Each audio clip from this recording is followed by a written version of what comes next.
Hello दोस्तों, आज की हमारी कहानी है श्री राम और केवट की अनोखी भक्ति। ये सिर्फ एक साधारण नाविक की कहानी नहीं है, बल्कि इसमें छिपा है प्रेम, सेवा और भगवान के प्रति समर्पण का एक गहरा संदेश। पर उससे पहले रुकिए, अगर आपने अभी तक हमारे चैनल को सब्सक्राइब नहीं किया है, तो जल्दी से कर लीजिए। ऐसा करने से आपको हमारी हर नई कहानी सबसे पहले मिलेगी। और हाँ, बेल आइकन भी दबा दीजिए ताकि कोई भी नई कहानी मिस ना हो। तो चलिए, ज्यादा समय ना लेते हुए शुरू करते हैं ये प्यारी सी कहानी। वनवास के दौरान श्री राम, माता सीता और लक्ष्मण गंगा नदी के किनारे पहुंचे। सामने शांत बहती नदी और दूसरी ओर गहरा जंगल।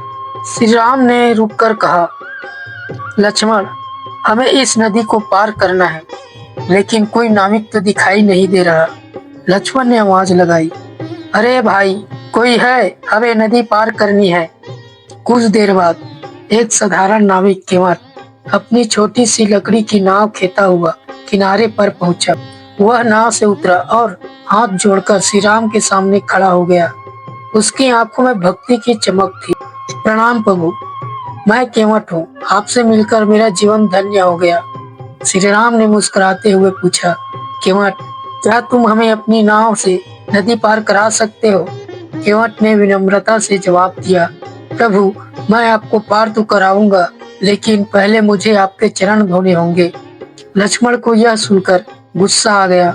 उन्होंने कहा, अरे, ये कैसी धृष्टता है, हमारे प्रभु के चरण गंदे नहीं है। लेकिन केवट शांत स्वर में बोला, महाराज, मैं गरीब आदमी हूँ, मेरी नाव ही मेरी रोजी रोटी है।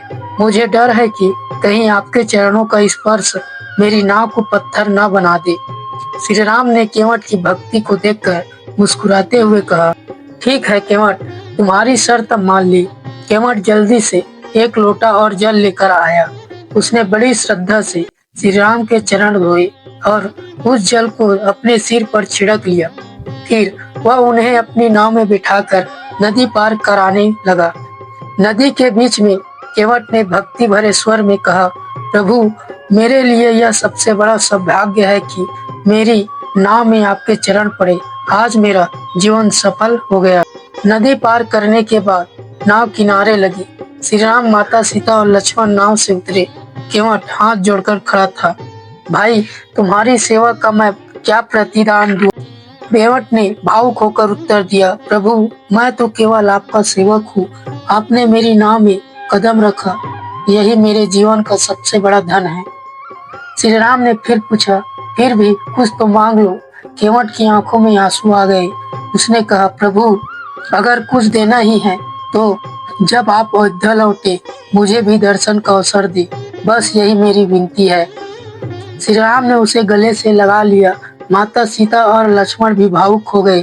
श्री राम ने कहा, तुम्हारा यह प्रेम और भक्ति हमेशा याद रखी जाएगी।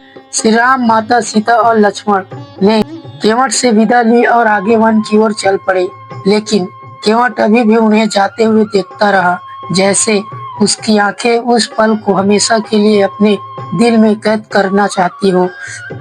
उसके मन में बार बार यही विचार आ रहा था, कैसा सौभाग्यशाली हूँ मैं, जो मैंने प्रभु के चरणों का स्पर्श पाया, उनकी सेवा कर सका, मेरा जीवन सफल हो गया। उसने अपनी नाव को किनारे पर बांधा और वही घुटनों के बल बैठकर गंगा नदी की ओर हाथ जोड़कर प्रार्थना करने लगा। हे गंगा मैया, आपने मुझे भगवान की सेवा का यह अवसर दिया है। इस जीवन में मैंने जो कुछ भी पाया वह सब आपकी कृपा से है। कुछ समय बीतने के बाद जब श्री राम ने लंका पर विजय प्राप्त की और अयोध्या लौटने लगे, तब उन्होंने केवट को याद किया। श्री राम ने अपने सभा में कहा, हमारे वनवास के दौरान कई भक्तों ने हमारी सेवा की, लेकिन केवट भी भक्ति और समर्पण अद्वितीय था। श्री राम ने अपने दूतों को केवट को बुलाने भेजा। जब दूत केवट के पास पहुंचे और उसने श्री राम के बुलावे का संदेश दिया, तो केवट की आंखों में खुशी से भर आई। वह भावुक विभोर होकर बोला, प्रभु ने मुझे याद किया, मेरा जीवन धन्य हो गया। केवट अयोध्या पहुंचा और राजमहल में श्री राम के दर्शन किए।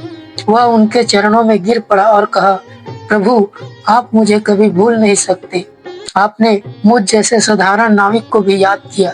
यह आपके अनंत करुणा का प्रतीक है। श्री राम ने उसे गले से लगा लिया और कहा, केवट, तुम्हारी भक्ति सच्ची और पवित्र है। तुमने मेरे प्रति जो प्रेम और समर्पण दिया वह अनमोल है। केवट की कहानी यह सिखाती है कि भगवान के प्रति प्रेम, भक्ति और समर्पण सबसे बड़ा धन है। यह भक्ति न तो जाति देखी है, न ही परिस्थिति। जो सच्चे मन से भगवान को पुकारता है वह उनका आशीर्वाद पाता है। इस तरह केवट का नाम भक्ति के इतिहास में अमर हो गया।